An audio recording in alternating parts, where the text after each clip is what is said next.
But you have to realize that we're not measuring prices the same way. So if we took the inflation or the CPI that was used back in the 1970s and we use that CPI this year and last year, we would have shown annual increases close to 20%, far in excess of the worst of the 1970s. Or you could take it the other way around.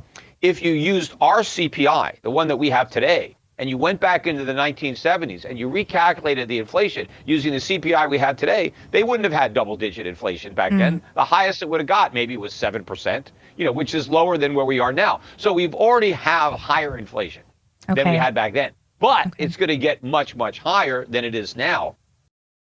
So about every 50 years, for the last 300 years, about every 50, there's a technological revolution. So we have lots of new technologies, but about every 50 years, there's a technological revolution. There's been 5. So we had the Industrial Revolution. We had steam engines and railways. We had electricity and steel. We had oil and automobiles. We had microprocessors, which brought us telecommunications, internet, et cetera. And now we're witnessing another technological revolution, and that is Bitcoin. And the revolution is decentralization.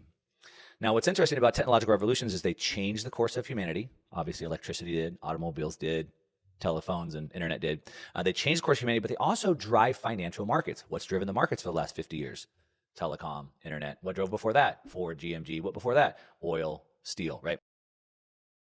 Charlie Munger, Warren Buffett's partner, he said that the big money is not made in the buying and the selling. The big money is made in the waiting. And so what that means to me is 2 different things. Made in the waiting. So we want to wait until we have that fat pitch. We want to wait until we have that good opportunity to really strike hard and go hard. And we should be okay just to wait for that. The second part about that saying for me is that to make big money, you need to get into big trends early, and then you have to wait a long time for them to develop. Now, for me, I started my career in real estate. Like I said, this building that I built here, that was a 5-year project. So I sort of have like this, like I'm okay waiting 5 years to develop a project and make money on it. When we talk about Bitcoin, we're talking about Bitcoin. And when we talk about crypto, we talk about crypto, but we don't interchange those two.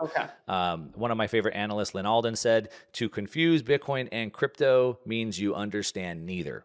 And so it's kind of like that. And so when I say that crypto as a category, I'm making the claim that it won't see another bull run as a category, but I believe it's massively bullish for Bitcoin.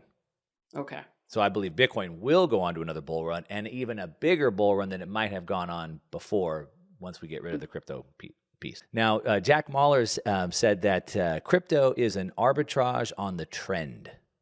An arbitrage on the trend. So we have a real technological revolution happening, and that is decentralization. Most artists don't own their masters or their music or their publishing.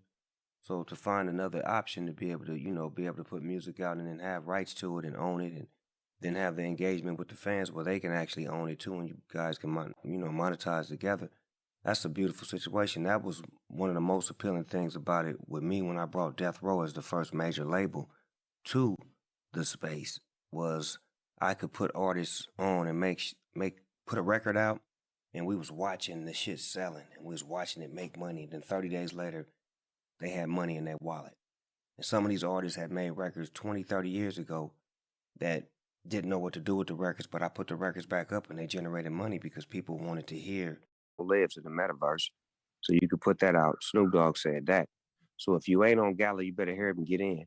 And what we plan on doing is giving people access to buying and trading some of these classic songs, classic records that, was the foundation of Death Row. And along the lines, get some of these new records that, Mount Westmore got, these new records that October London got, that Jane Hancock got.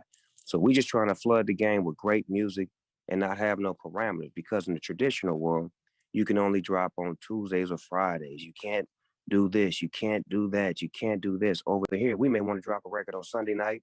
We may want to drop on Wednesday morning. And we could do what we want to do as we please. And we get an engagement of the people that's letting us know what they want.